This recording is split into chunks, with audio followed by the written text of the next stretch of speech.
Fergusson रस्त्यावरील L3 लाउंजवर महानगरपालिकेच्या अतिक्रमण विभागाकडून आता कारवाई केली जाते। जर ही इमारत आपण बघितली तर समोर जर आपण बघत असाल तर वरच्या मजल्यावर ज्या ठिकाणी लोक राहतात तिथे खिडकी आहे, मात्र खाली ज्या ठिकाणी हे L3 लाउंज आहे तिथली खिडकी बंद करण्यात आलेली आहे। अशा पद्धतीने विटांचं काम या ठिकाणी करण्यात आलेलं आहे। अर्थातच याला कुठलीही परवानगी नाही, म्हणूनच महानगरपालिकेच्या अतिक्रमण विभागाचे अधिकारी या ठिकाणी कारवाईसाठी पोहोचलेले आहेत। आता ते आतमध्ये या लाउंजमध्ये गेलेले आहेत। त्या ठिकाणी आतमध्ये काही तोडफोड देखील केली जाते, कारण ते सगळं अनधिकृत बांधकाम आहे। जर याच इमारतीच्या मागच्या बाजूला जर आपण बघितलं तर जे आपण बघू शकतो जिथं गॅलरी असायला हवी ती गॅलरी देखील पूर्णपणे बंद करण्यात आलेली आहे। कॉन्क्रीट या ठिकाणी टाकून हे सगळं गॅलरीचा मागचा भाग देखील बंद करण्यात आलेला आहे। याला सुद्धा परवानगी नाही असं महानगरपालिकेच्या अधिकाऱ्यांचं म्हणणं आहे आणि त्यामुळे हे सुद्धा अनधिकृत आहे, याच्यावर सुद्धा कारवाई होईल।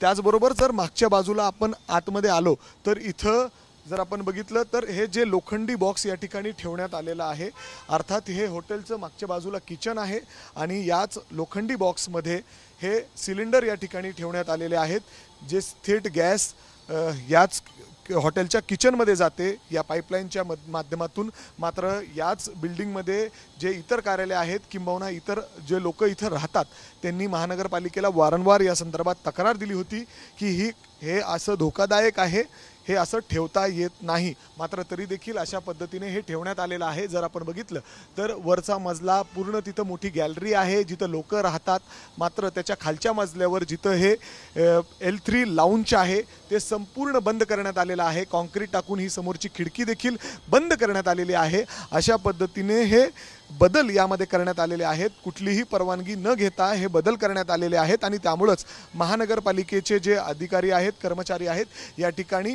कारवाई करण्यासाठी पोहोचलेले आहेत। आता सध्या पोलीस असतील, महानगरपालिकेचे अतिक्रमण विभागाचे अधिकारी असतील, ते आतमध्ये पोहोचलेले आहेत। काही आतमध्ये काही भाग पाडला सुद्धा जातोय, कारण जे इल्लीगल आहे, जे अनधिकृत आहेत ते सगळं बांधकाम या ठिकाणी पाडलं जाणार आहे।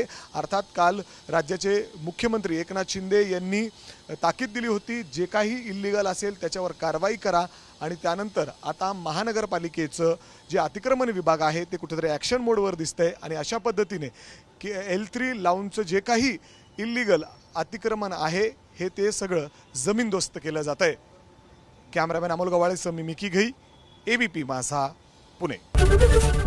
ABP माझा, उघडा डोळे बघा नीट।